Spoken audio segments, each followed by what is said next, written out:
What is up everyone, my name is Chris and welcome back to my YouTube channel.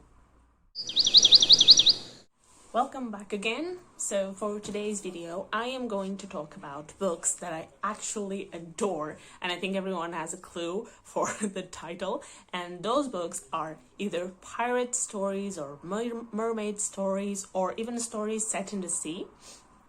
And I have like 5 books here to talk to you about, and these books are quite a life changer for me because I didn't like pirate stories until a certain age. When I was younger, every time someone would talk to me about pirate stories or even Pirates of the Caribbean, the movies, I would be so uninterested because I didn't like the idea of people sailing in the sea, because I am not the best or the biggest fan of the sea or water, even though I absolutely love Make Mermaids and H2O and pirate stories. But you don't want to hear me rant, you want me here talking about these books. And let me tell you, they're all fantasies. Why would you be surprised? And other than that, they're like, there's a middle grade fantasy, there's 2-3 fantasies, and one is horror fantasy. So let's get started. So the first book I have here is a fantasy, and it's a very hyped fantasy, and I have to say it, after reading it, I absolutely loved this book. But I think the next book, for what people are saying, is even better than the first. So I am hoping that the next book will be 5 stars, because this one for me was a 4.5. I didn't give it 5 stars because I felt like it needed a little bit more of love in this story. You know, I adore romance in fantasy reads. So without further ado, the book is Fable by Adrienne Young.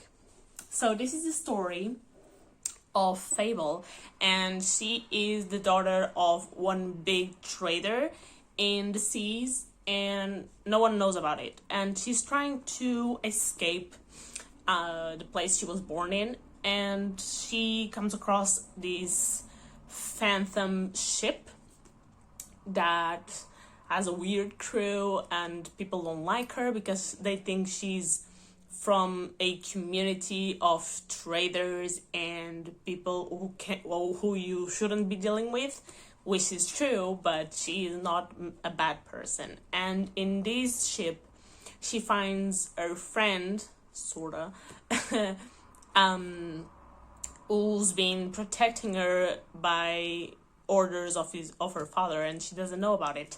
And when she sails with him, she starts having feelings for him, and she always wanted to find her father because she wants to be part of his crew, but he will deny her. So it's a one hell of a story about being a badass female young woman and how to become a trader in such a place like the one she's living. Okay, so the next book here is a young adult's fantasy too, and this is perfect for everyone that loves either Leigh Bardugo, Sarah J Maas, Holly Black.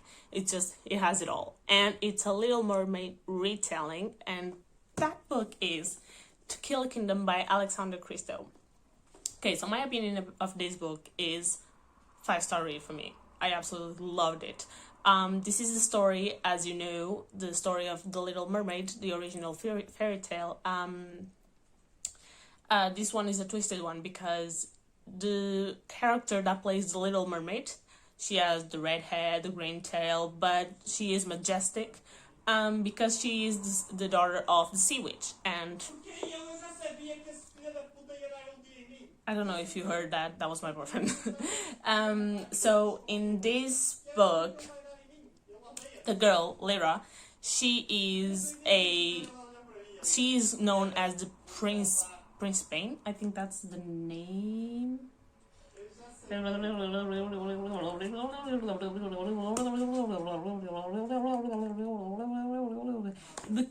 King's Bane, I think. I don't know, I'll check for it after. So she is known like that because the mermaids in this book are most likely sirens in what we know about mythology, and they rip off, they kill princes and men, basically, and rip off their hearts, so they have it like treasures. And she's been trying to show her mom she's ready to take on the throne after her mom goes away, and her mom said she wasn't, and the only way for her to take on the throne is get her a prince heart. I don't know what's going on, my brain is loading. And so she tries to, and she finds the Prince Hellion, and is sort of a pirate because he wants to kill Lyra. He doesn't know who she is, and she doesn't know who he is, but they kind of meet, and that's how the story unrolls. And it's beautiful, it's magical, it's ethereal even. The writing is very melodic, very ludical. I just really love this. It's definitely one of my favorite fantasies ever. Okay, the third book I have to show you here is not about pirates nor mermaids, but is set near the sea, and it's a 12 Dancing Princesses retelling. And I have to say that I was not expecting this. It takes such a dark turn to the 12 Dancing Princesses original fairy tale, and it's a genre that I am not used to reading because I am not a very big fan of horror, but I can say to you that this book is totally worth it, and it is House of Salt and Sorrows by Ernest Craig. This was technically my favorite horror story ever. I absolutely love the 12 Dancing Princesses fairy tale, and this takes a weird turn because the 12 Dancing Princesses, as you know, it's a very magical, very beautiful, very colorful fairy tale, and in here is very dark and sassy and super creepy. And I just want to say, this book starts with Annalay, and she is the middle sister, and she starts telling the story of how her family is like haunted, and it starts by her telling that they're not 12 sisters anymore, they're only 8 because the other 4 died, and there's a curse in this family, and they will come after another sister soon, and they eventually do, because there's not a curse, but there's a character in this book that made a deal with someone he shouldn't, and I don't want to say anymore any other thing, and I just really think you should really read this book. It's really beautiful, and it's creepy, and I am such a chicken, so while I was reading this book, I was so afraid of walking alone in my house, and whenever I went to the bathroom, I had to go really fast and pee and come really fast to the bedroom again and hide between my sheets because I was really fucking scared. I hate horror because of that. I don't really watch like horror movies or horror stories or anything because I am such a chicken. I would hide under my covers and never get out of there again. On a lighter note, we have a middle grade fantasy here, and I know everyone will know what this book is because it's about Greek mythology, and it involves a half-god trying to return a very, very precious element to a god, and that book is no other than Percy Jackson and the Lightning Thief. The whole Percy Jackson series, really. I'm showing this book because it's the first one, and because the holographic element is just beautiful. It's beautiful. So everyone should know about this, but this is the book about Percy, and he is the son of Poseidon, and he doesn't know that until he reaches sort of the age that his powers start to unravel, and his friend Grover is technically sort of, how do you say the word?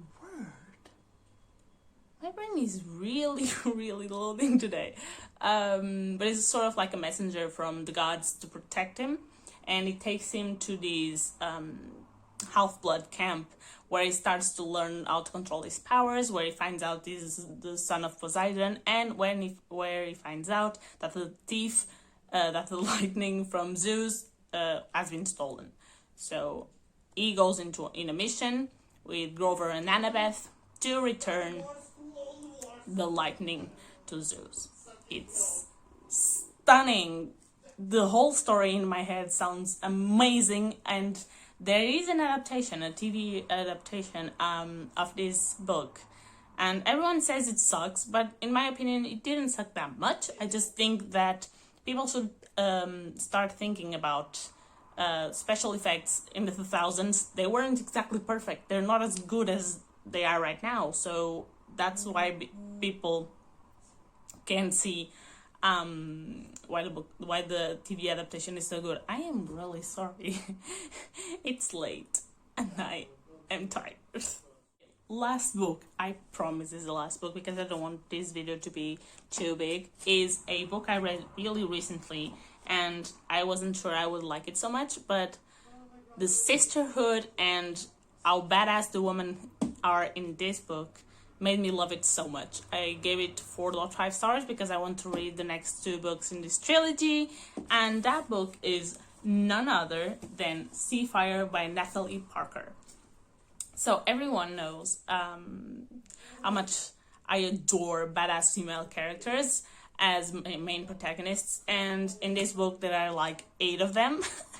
But the main protagonist is called, I don't think it's Luella?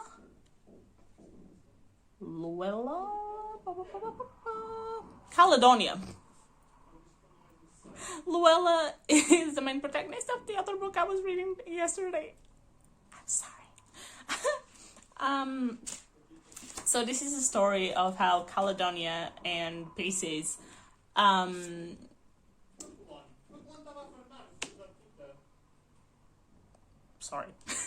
got lost in a shipwreck.